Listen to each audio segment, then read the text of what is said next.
اس امیر عورت کی شادی ہو چکی تھی اور وہ خوشی خوشی اپنی زندگی بسر کر رہی تھی۔ شادی کے کچھ وقت بعد وہ حاملہ ہو گئی تھی، مگر مقررہ وقت سے کچھ اوپر وقت ہو جانے کے بعد اسے جب ڈاکٹر کے پاس لے جایا گیا تو ڈاکٹر نے اس کا الٹرا ساؤنڈ کیا، جس میں اسے کچھ بھی سمجھ نہیں آئی۔ اس کا فوری آپریشن کرنے کا کہا گیا، جس پر اس کا شوہر راضی ہو گیا اور اس کا آپریشن کروا دیا گیا۔ مگر جو بچہ پیدا ہوا اسے دیکھ کر چیخیں نکل گئیں، کیونکہ وہ بچہ انسانی بچہ تھا ہی نہیں، بلکہ وہ تو کوئی ایک امیر عورت نے اپنے گھر میں بہت سارے جانور پال رکھے تھے۔ اس کے گھر والوں کو اس کا جانور پالنے کا یہ مشغلہ سخت ناپسند تھا، مگر وہ ان کے روکنے سے بھی نہیں رکتی تھی اور اپنی منمانی کرتے ہوئے گھر میں ڈھیر سارے جانور لا چکی تھی اور اب بھی ان میں اضافہ کیے جا رہی تھی۔ اس نے جو جانور پالے ہوئے تھے اس میں کتے، بکرے، گھوڑے اور اس قسم کے دوسرے جانور شامل تھے۔ وہ اپنے وقت کا زیادہ حصہ جانوروں کے ساتھ گزارتی تھی۔ اپنے اپنے مشاغل کی بات ہوتی ہے، مگر کوئی نہیں جانتا تھا کہ اس عورت کے جانور پالنے کے پیچھے اس کا کیا راز چھپا ہوا ہے۔ اس بارے میں کوئی نہیں جانتا تھا۔ اس عورت کا نام فریال تھا اور اسے بچپن سے ہی جانوروں کے ساتھ کھیلنے کا بہت شوق تھا، مگر وہ ایک امیر گھرانے سے تعلق رکھتی تھی جہاں چھوٹی موٹی باتوں کو وہم بنا کر صحت کے مسائل کے بارے میں 100 دفعہ سوچا جاتا تھا۔ اس لیے اسے جانوروں کے ساتھ کھیلنے کا موقع کبھی بھی میسر نہیں آیا تھا۔ کبھی کبھار وہ جانوروں کے ساتھ وقت نکال پاتی تھی، مگر جیسے جیسے بڑی ہو رہی تھی اس کے دل میں جانوروں کے ساتھ کھیلنے اور انہیں پالنے کی خواہش شدت اختیار کرتی جا رہی تھی۔ ایک دن ایسا آیا جب وہ خود مختار ہو گئی تھی۔ اسے کسی بھی چیز کے لیے کسی کی مدد کی ضرورت نہیں تھی۔ اب وقت آ گیا تھا کہ وہ اپنے ہر ایک شوق کو پورا کر سکتی۔ اس نے اپنی خواہش کو پورا کرنے کی شروعات جانور رکھنے سے کی۔ فریال نے جانوروں کے لیے خوبصورت سا بڑا کمرہ تعمیر کروایا اور پھر اس میں طرح طرح کے جانور لا کر رکھنا شروع کر دیے۔ شروع میں خود ہی ان جانوروں کی دیکھ بھال کرتی تھی، مگر پھر وقت کی کمی کے باعث باڑے میں ایک نوکر رکھ لیا گیا جو ان جانوروں کی اچھے طریقے سے دیکھ بھال کرتا تھا۔ اس نوکر کا نام زید تھا۔ وہ بہت ایمانداری اور مخلصی سے اپنا کام کرتا تھا، اس لیے فریال کو کبھی بھی جانوروں کے بارے میں زیادہ فکر نہیں ہوتی تھی۔ مگر اس باڑے میں آنے والی مختلف آوازوں کو سننے کے بعد زید پریشان ہو گیا تھا، کیونکہ یہ ایک 2 دن کا واقعہ نہیں تھا، بلکہ یہ آوازیں اسے روز سنائی دیتی تھیں۔ وہ پہلے ہی دن ان آوازوں کے بارے میں پتہ لگا لیتا، مگر مسئلہ یہ تھا کہ اس کے باڑے میں جانے کے اوقات مقرر تھے۔ وہ مقررہ اوقات کے بعد باڑے میں داخل نہیں ہو سکتا تھا۔ اسے اس کی مالکن کی طرف سے بالکل بھی اس بات کی اجازت نہیں دی گئی تھی۔ روز ان آوازوں کو سننے کے بعد زید بہت پریشان ہو چکا تھا۔ اب وہ عجیب قسم کی ذہنی کیفیت سے گزر رہا تھا۔ کبھی کبھی اسے باڑے سے خوف بھی محسوس ہوتا تھا، مگر جلدی وہ اپنے خوف پر قابو پا لیتا تھا۔ زید ان آوازوں کو سن کر جب تنگ آ گیا تو اس نے ان آوازوں کے بارے میں پتہ چلانے کا فیصلہ کیا کہ آخر یہ آوازیں کہاں سے آتی ہیں۔ ایک دن وہ اپنے کام مکمل کرنے کے بعد اپنے مخصوص وقت پر چھٹی کر کے گھر جانے کے بجائے اسی باڑے میں ایک جگہ چھپ کر بیٹھ گیا۔ جب اس نے کسی کو دبے پاؤں اس کمرے میں آتے ہوئے دیکھا، جو جانور بندھے جہاں پر تھے وہ مزید اسی جگہ کو غور سے دیکھنے لگا، مگر یہ دیکھ کر اس کی حیرت کی انتہا نہ رہی کہ وہ کوئی اور نہیں بلکہ فریال تھی۔ وہ سوچ رہا تھا کہ آخر جب جانوروں کے سب کام ہو چکے ہیں تو فریال یہاں کیسے آئی ہے، مگر جانوروں کے ساتھ کچھ وقت گزارنے آئی ہوگی۔ یہ سوچ کر اس نے خود کو مطمئن کر دیا۔ ابھی زید اپنی سوچوں میں گم تھا جب اس کی نظر اچانک سامنے نظر آتے منظر کو دیکھ کر وہ ہکا پکا رہ گیا۔ اسے یقین ہی نہیں آ رہا تھا کہ وہ کیا دیکھ رہا ہے۔ اسے یہ سب کچھ دیکھ کر اپنی آنکھوں کا دھوکا محسوس ہو رہا تھا، مگر باڑے کے جانب جا کے اس نے کوئی دھوکا نہیں کھایا، بلکہ وہ یہ سب کچھ حقیقت میں دیکھ رہا تھا کہ وہ عورت جانوروں کے ساتھ۔ یہ سب دیکھنے کے بعد سوال پیدا نہیں ہوتا کہ زید اس باڑے میں کچھ اور وقت کام کرتا۔ زید نے چپ چاپ یہ نوکری چھوڑ دینے کا فیصلہ کر لیا اور اگلے دن اپنی نوکری چھوڑنے کا فیصلہ اپنی مالکن کو سنا دیا۔ اس کی مالکن اس کے کام سے بہت خوش تھی، کیونکہ ایسے مخلص اور ایماندار بندے کم ہی ملتے ہیں۔ مگر جب زید نے نوکری چھوڑنے پر بار بار اصرار کیا تو اس کی مالکن نے کچھ نہیں کیا اور کچھ تحفظات دینے کے بعد اس کی جگہ باڑے میں جانوروں کا کام کرنے کے لیے کسی اور کو رکھنے کا فیصلہ کر لیا۔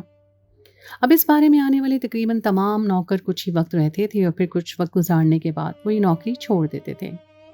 فریال نے اپنے باڑے میں کام کرنے والوں کی تنخواہیں بھی دوگنی کر دی، مگر کسی کو جیسے اس بات سے کوئی فرق ہی نہیں پڑتا تھا کہ ان کی تنخواہیں کتنی ہو چکی ہیں۔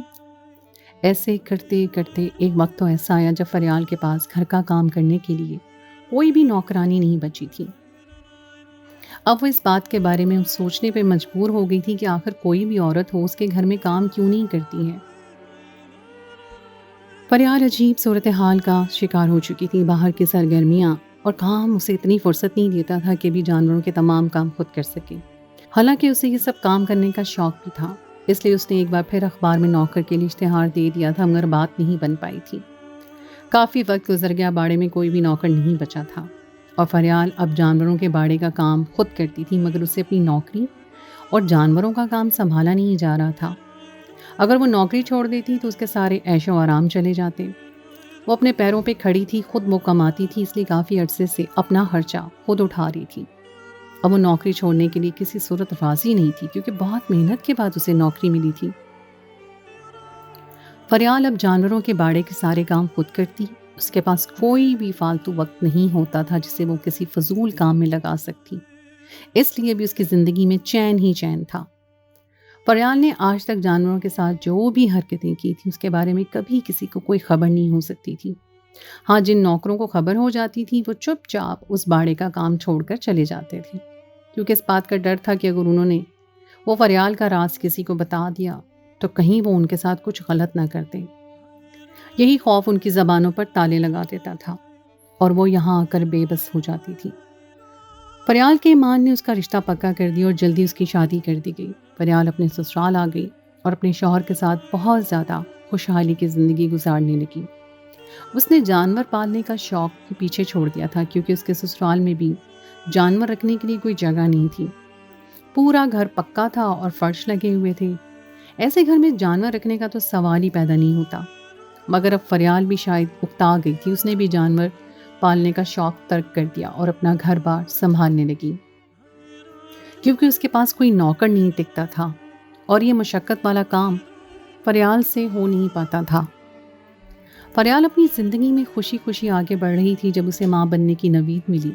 اس خبر کو سن کر تو جیسے اس کی زندگی میں پھول کھل گئے تھے۔ فریال کا شوہر اس کے ماں بننے کی خبر سن کر اتنا خوش تھا کہ ہر روز اس کے ناز اٹھائے پھرتا تھا۔ فریال بھی اتنی اہمیت ملنے پر پھولے نہیں سما رہی تھی، اسے بھی اپنی ماں بننے کا شرف مل رہا تھا۔ یہ بات اس کے لیے بھی خوشی کا باعث تھی، مگر اپنے شوہر کی خوشی اس کے دیکھ کر پاؤں زمین پر نہیں ٹکتے تھے۔ وہ اپنے شوہر کی اس قدر محبت دیکھ کے مغرور ہو گئی تھی۔ اسے لگ رہا تھا کہ بچہ پیدا کرنے کے بعد وہ ساری دنیا فتح کر لے گی، مگر یہ اس کی غلط فہمی تھی۔ اس کے گناہ کی سزا اس کو دنیا میں ہی ملنے والی تھی۔ اگر اسے اس بات کا علم ہو جاتا تو وہ یہ بچہ پیدا ہی نہ کرتی۔ ایک طرف سے یہ بھی اچھا ہے کہ انسان اپنے آنے والے وقت کے بارے میں پہلے سے نہیں جانتا، اگر وہ پہلے سے جان جاتا تو پاگل ہو جاتا۔ مگر فریال نہیں جانتی تھی کہ جو گناہ وہ اپنی پچھلی زندگی میں کر چکی ہے اس سب کا خمیازہ بھگتنا بھی باقی ہے۔ 9 ماہ گزر گئے مگر بچے کی پیدائش کا کوئی بھی آثار نظر ہی نہیں آ رہے تھے۔ ڈاکٹروں کا دیا ہوا مقررہ وقت بھی گزر چکا تھا۔ فریال اور اس کے شوہر کو فکر سی ہونے لگی۔ پھر فریال کا شوہر اس کا معائنہ کروانے کے لیے اسے ڈاکٹر کے پاس لے گیا۔ ڈاکٹر نے جب فریال کا الٹرا ساؤنڈ کیا تو پریشان ہو گیا، کیونکہ فریال کے پیٹ میں جو بچہ تھا وہ بالکل بھی واضح طور پہ نظر ہی نہیں آ رہا تھا، مگر ماں کے پیٹ میں رہنے کی مخصوص مدت فریال کا بچہ پورا کر چکا تھا۔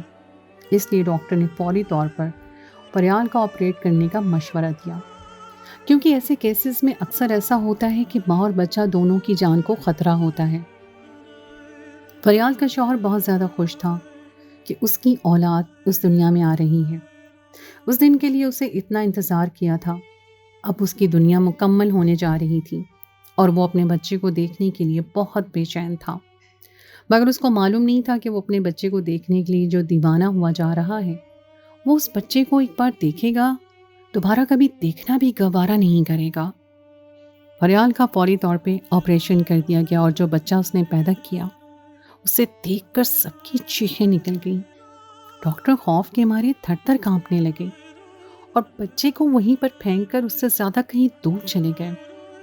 انہیں سمجھ ہی نہیں آ رہی تھی کہ انسانی پیٹ میں ایسا بچہ کیسے پیدا ہو سکتا ہے۔ ڈاکٹرز نے فریال کے شوہر کو بلایا اور انہیں تمام صورتحال بتائی تو یہ بچہ اس کے حوالے کر دیا۔ فریال کے شوہر کی آنکھوں میں پانی آ گیا تھا، اسے یقین نہیں آ رہا تھا کہ اس کے ساتھ یہ سب ہو سکتا ہے۔ آخر یہ ممکن کیسے تھا کہ ایک عورت ایسا بچہ پیدا کرے؟ فریال اور اس کا شوہر بچے کو لے کر بہت زیادہ غمزدہ تھے۔ انہیں اس بات پر یقین نہیں آ رہا تھا کہ جس بچے کی اس دنیا میں آنے کی انہوں نے اتنی خوشیاں منائی تھی وہ ایسا ہوگا۔ وہ بچہ نہ ہی تو کسی انسان کا بچہ تھا اور نہ ہی کسی جانور کا بچہ تھا۔ اس کا چہرہ انسانوں والا جبکہ اس کے باقی دھڑ جانوروں جیسا تھا۔ فریال کا شوہر پریشان ہو کر اس کی وجہ تلاش کر رہا تھا، مگر فریال جانتی تھی کہ اس کے پاس ایسا بچہ پیدا ہونے کے پیچھے کیا وجہ ہو سکتی ہے، مگر وہ اپنے شوہر کو اور دنیا والوں کو اپنے ماضی کے بارے میں کچھ بھی نہیں بتا سکتی تھی۔ اس نے اپنے ہونٹ سی لیے تھے، کس منہ سے وہ سب کو اپنے بارے میں بتاتی۔ اگر اسے بہت گہرا صدمہ تھا، اس نے کبھی خواب میں بھی نہیں سوچا تھا کہ اس کا ماضی یوں آ کے اس کے آگے کھڑا ہو جائے گا، وہ بھی اس کے اپنے ہی بچے کی صورت میں۔ اب فریال کو سمجھ آ رہی تھی کہ اگر ایسے گناہ کیے جائیں تو ان کا انجام کیسا ہو سکتا ہے۔ اس نے ایک بچے کو پورے 9 مہینے پیٹ میں پالا تھا اور کافی تکلیف برداشت کی، مگر اب جب وہ بچہ پیدا ہوا تھا تو اس کی صورت دیکھ کر ہی اس سے خوف آ رہا تھا۔ اس سے بڑی فریال کے لیے اور کیا سزا ہو سکتی تھی؟ وہ جانوروں سے شہوت پوری کرتی تھی تو اللہ تعالیٰ نے اسے اولاد بھی جانور جیسی ہی دی تھی، جسے اب نہ ہی تو اس بچے کو مارا جا سکتا تھا نہ ہی اسے زندہ رکھا جا سکتا تھا۔ وہ انسان نما جانور ایک عجیب سی مخلوق تھی جسے دیکھ کر ایک خوف آ رہا تھا۔ جب فریال نے اپنے بچوں کو دیکھا تو وہ بھی ڈر گئی، اسے سمجھ ہی نہیں آ رہا تھا کہ یہ کیا مخلوق ہے۔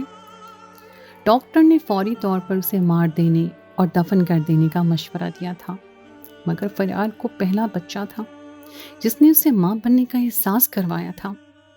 اس کے لیے اس بچے کو مار ڈالنا یا دفن کر دینا ہرگز بھی ممکن نہیں تھا، اس لیے وہ اپنے بچے کو لے کر اپنے گھر آ گئی تھی۔ جیسا بھی تھا وہ اس کی اولاد تھی، اس کا درد فریال کو خود پر محسوس ہو رہا تھا۔ اپنے بچے کو اس مصیبت میں وہ تنہا نہیں چھوڑ سکتی تھی۔ فریال ہر وقت روتی رہتی تھی، یہ بچہ اس کے لیے عبرت کا نشان بن گیا تھا۔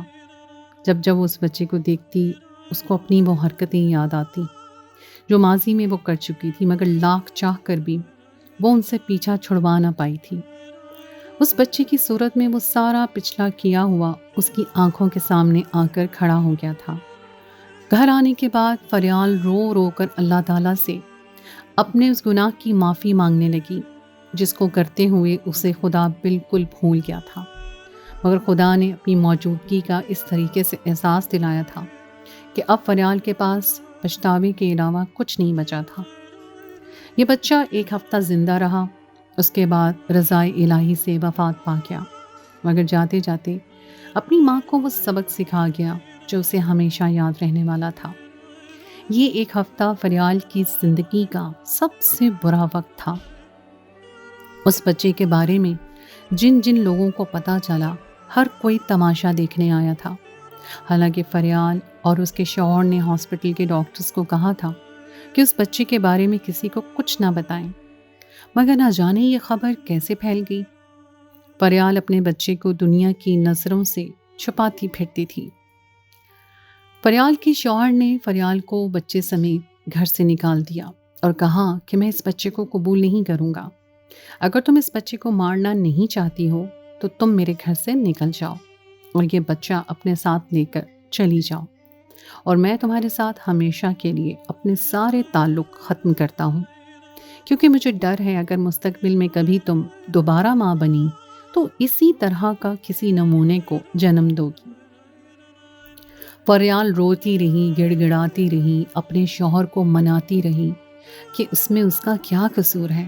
مگر اس کا شوہر اس کی کوئی بھی بات سننے کے لیے تیار نہیں تھا، حالانکہ اس کو معلوم نہیں تھا کہ فریال کس جرم کی سزا یہ بچہ کاٹ رہا تھا، مگر پھر بھی وہ کسی صورت اس بچے کو قبول نہیں کرنا چاہتا تھا۔ ان دونوں میاں بیوی کی بحث بڑھتے بڑھتے جھگڑے کی صورت لگی اور غصے میں آ کر فریال کے شوہر نے اس کو طلاق دے دیا، اس کو گھر سے نکال دیا۔ فریال اپنی ماں کے گھر واپس آ گئی۔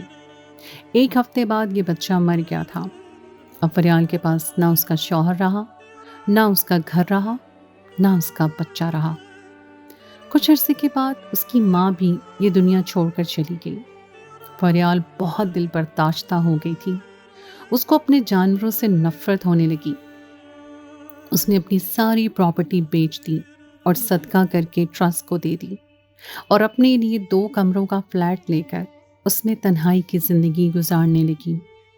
اب اس کا زیادہ وقت عبادت اور توبہ استغفار میں گزرتا تھا۔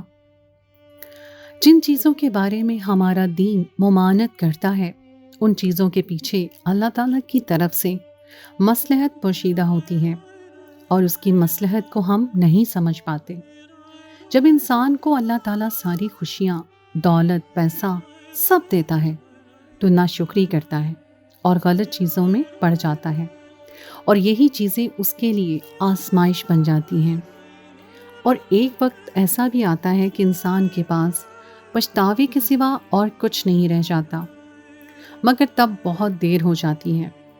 اللہ تعالیٰ اپنے بندوں کو معاف کر دیتا ہے، ان کی خطاؤں پر پردہ ڈال دیتا ہے، مگر یہ دنیا والے اس کو کبھی بھی معاف نہیں کرتے۔ اور جن چیزوں کے کرنے سے اللہ تعالیٰ باز رکھتا ہے، انسان کو ان سے باز رہنا چاہیے، ورنہ وہ اپنے سوا اور کسی کا نقصان نہیں کرتا ہے۔